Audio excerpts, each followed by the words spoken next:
Horses out there back Warriors pass to begin and on the outside Principe Alex City Girl in third Cha-Cha alongside Ford.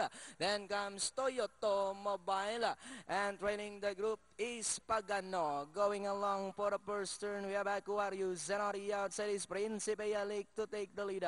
Principe Alex takes the lead. Aquarius tries back in second, 6 lengths away in third, City Girl. Cha-Cha is racing in fourth, then comes Toyota Mobile. And Pagano still racing in last. That's still Principe Alik by about 3 lengths. Aquarius still in second, City Girl in third, Cha-Cha now coming closer on the outside board.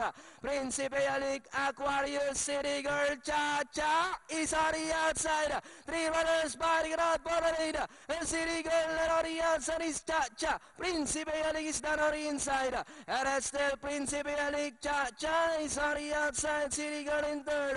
As they come down at the last 150. And that's still Principe Alik. Cha-Cha is on the outside second. But that's still Principe Alik by about 3 lengths. Cha-Cha in second. Pagano on the outside. But that's still Principe Alik by about 6 lengths over Cha-Cha, Pagano, and finally Principe Alik. Second, Pagano, Cha-Cha, then comes Mobile.